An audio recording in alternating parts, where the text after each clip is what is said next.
Everyone, जय माता दी सभी को। कैसे हैं आप लोग? माता रानी की कृपा से स्वस्थ होंगे, यही उम्मीद है। माता रानी आप लोगों पे हमेशा कृपा दृष्टि बनाए रखे। आइए जानते हैं, कार्तिक मास में आंवला नवमी के दिन हमने आंवले के दीपक जो प्रज्वलित करने हैं वो कहाँ किस जगह पे करने हैं और कैसे आंवला दीपक बनाया जाता है, किस प्रकार से हमें दीपक जलाई जाती है, गोल बत्ती जलाई जाती है, लंबी बत्ती जलाई जाती है, और कैसे हम आंवले का दीपक बनाते हैं और किस प्रकार जलाते हैं। आइए इसी टॉपिक पे मेरा वीडियो। बहुत लोगों को कंफ्यूजन होता है आंवले का दीपक कैसे बनाते हैं।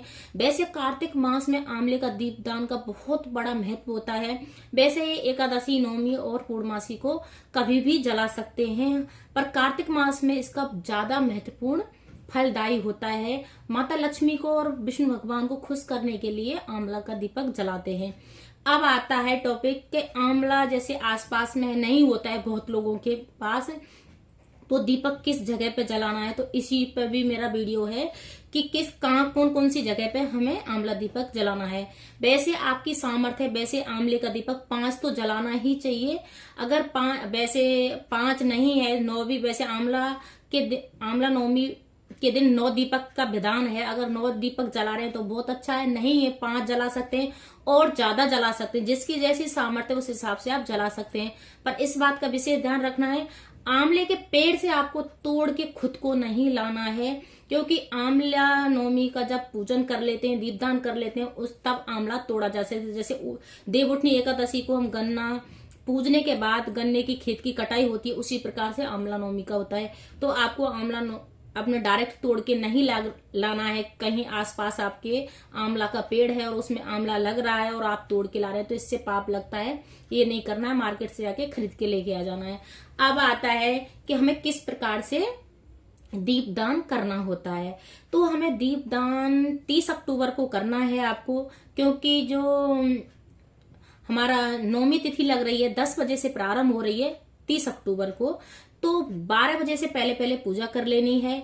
और जो 31 अक्टूबर को 10:30 बजे इसका समापन हो रहा है, तो हमें पूजा का 10:30 बजे तक ही मुहूर्त है। जैसे हम 31 अक्टूबर को करते हैं तो फिर दीपदान का मुहूर्त नहीं है, हम क्योंकि शाम को प्रदोष काल में दीपदान होता है आंवले का।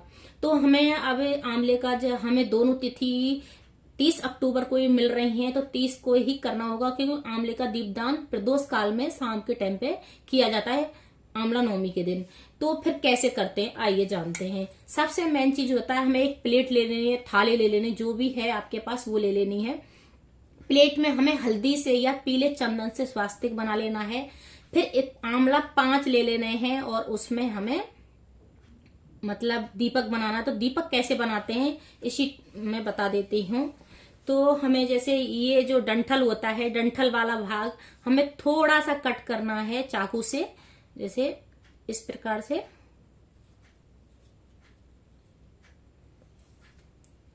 जैसे जो गोल बत्ती घी में भिगो के हमें लगानी है और आराम से उसमें आ जाए। और आंवले का जो दीपक होता है हमें आसन जरूर देना होता है, डायरेक्ट हम कभी भी आंवले को नहीं रखते हैं, इस बात का भी विशेष ध्यान रखना। या तो जैसे फूल का आसन दे सकते हैं, उसका जो पंखुड़ियां होती हैं, जैसे मैंने इस प्रकार से कट कर लिया है चाकू से इसका। और जो गोल बत्ती होती है, जैसे ये गोल बत्ती का दीपक जलाया जाएगा, ये गोल बत्ती है, हमें इस प्रकार से इस पर रख देनी है, ऐसे हमें रख देनी है। फिर हमें ये जलानी है। और सबसे मेन होता है, हमें फूल का आसन देना है या चावल का आसन देना है और हमें ये जला देनी है फूल का, और ऐसे इस प्रकार से आसन देना है। और फिर हमें ये, अगर हम आंवले के पेड़ के नीचे जला रहे हैं तो 5 दीपक एक लाइन में हमें जलाने हैं। अगर हम 9 दीपक जला रहे हैं आंवले के पेड़ के नीचे तो हमें एक सीध में जलाना है, खाली नहीं जलाना है, उनपे आसन देना है। चावल का दे सकते हैं या फूल की जो पंखुड़ियां होती हैं इस प्रकार से आप दे सकते हैं। फिर आता है कि अगर आपके पास आंवले का पेड़ नहीं है तो हमें कहाँ दीपक प्रज्वलित करने हैं, किस जगह पे हमें जलाने हैं। तो पहला जो दीपक होता है, हमें 5 दीपक इस प्रकार से बना लेने, मैंने आपको बता दिया है। पहला मंदिर में जलाया जाएगा, दूसरा जो नल या हमारा जो पानी पीने का मटका होता है या जैसे रहता है उस जगह पे जलाना है। तीसरा हमें तुलसी की क्यारे में अपनी तुलसी की माता के यहाँ पे जलाना है।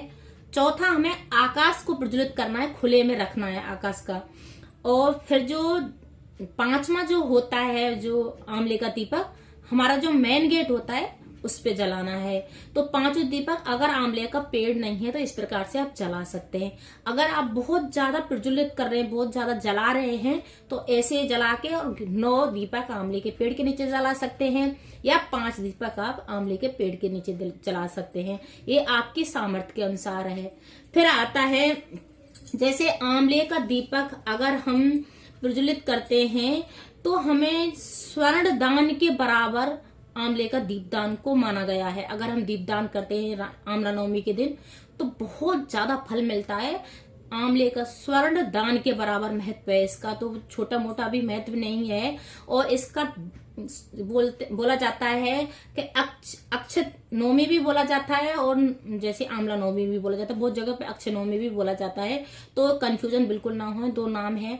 वैसे साल में 2 तिथि सबसे महत्वपूर्ण होती हैं, एक तो अक्षय तृतीया होती है और एक आंवला नवमी होती है। इन पे जो भी हम कार्य, पुण्य, दान जो भी करते हैं उसका 100 गुना हमको बढ़ के मिलता है। सत्कर्म हमारे बहुत बढ़ते हैं। अगर आंवले के पेड़ के नीचे हम भजन कीर्तन करते हैं तो उसका भी हमको बहुत गुना फल प्राप्त होता है। या हम जैसे आंवले के पेड़ की पूजा करनी है, बहुत आंवला नवमी के दिन व्रत भी रखती हैं महिलाएं, सुहागिन महिलाएं व्रत भी रखती हैं। कुंवारी कन्याएं अपने वर के लिए व्रत रख सकती हैं कि हमको अच्छा वर प्राप्त हो। माता लक्ष्मी और माता लक्ष्मी से विष्णु भगवान से आपको प्रार्थना करनी है। और जैसे मेन चीज होता है, मैंने वीडियो वैसे डाल दी है, चेकआउट कर सकते हैं, कि रोग मुक्ति के लिए भी हमें आंवले की पूजा करनी होती है। जो हमारे रोग होते हैं उसके लिए भी मतलब आंवला नवमी मानी जाती है। रोग मुक्ति के लिए भी उपाय हैं, तो चेकआउट मेरी वीडियो को कर सकते हैं अगर रोग मुक्ति के लिए उपाय देखने हैं। और सबसे मेन चीज है, मैंने तो ये दीपक के लिए बनाया है। तो अगर मेरी वीडियो अच्छी लगे तो लाइक करें, शेयर करें, कमेंट करें, सब्सक्राइब करें। हर हर महादेव कमेंट में जरूर लिखें। जय माता दी सभी को।